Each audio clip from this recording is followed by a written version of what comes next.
There's another little cranky rant.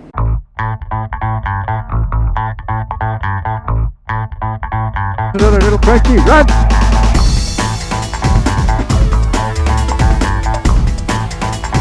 Another little cranky rant. So motovlogging's dead, is it? The reason I'm saying that is there's one or two people who've been getting on the Facebook motovlogging forums, and they keep saying motovlogging's dead, man. Yeah, this died long ago. So I was wondering what's behind that. Let's just say, for a start, I don't believe motovlogging is dead, unless you think it is, and then it's dead for you. Anyway, let's just compare it to rock and roll. Rock and roll, is that dead? No, you don't get any big people coming along in rock and roll who are new, do you? But everybody can mention all the big people in rock and roll. Everybody can just about list them. Now, that means there's not an awful lot who got big. See where I'm going here? Not everybody can be famous, you know, just by the very nature of what fame means. It's not for everybody. Now, perhaps the people who are getting on these forums saying motovlogging's dead, man, maybe they got on, they thought, they watched a couple of motovloggers, they thought, oh shit, I could do that, I can be famous. I can understand that type of thinking, okay?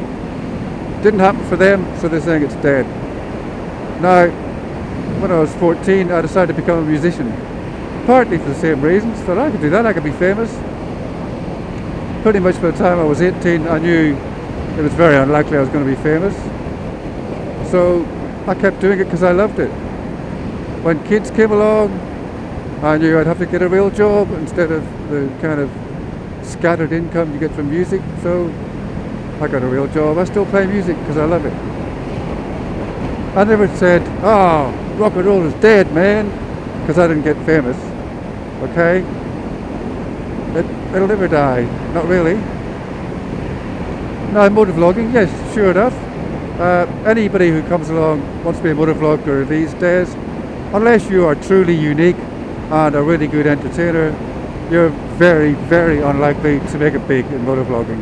It's not going to happen, okay? The first few who got in and who were unique and who were great entertainers, they've got that covered. There's only enough room for so many, you know? So, if you think motovlogging's dead, maybe it is for you. Maybe you should think about why you're saying it. Maybe you should also think about the irony of why you're hanging around motovlogging forums saying it. I mean, if you think it's dead, why are you even there? So, that's my thoughts on it. I don't know what anybody else might think.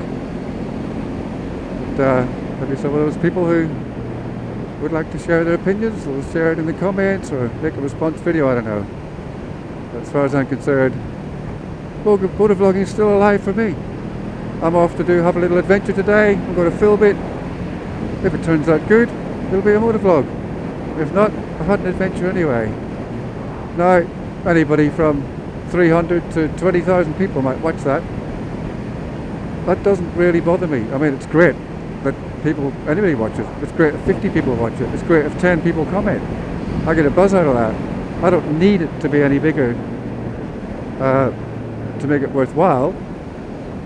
And in fact, if it got really, really big, it could become not worthwhile, become too much of a nightmare. As it is, I only get the odd troll and usually deal with them fairly easily. So I have made lots of friends out of this. I really enjoy watching other people's motovlogs still. But I'd have to say in the past year, there's probably only 2 or 3 new motovloggers have come along who've been worth paying attention to. Too many people are just doing the same old, same old. Anyway, I should shut up now, shouldn't I? Concentrate on the road. Hey, it's a beautiful day. Let's go have an adventure. See you guys!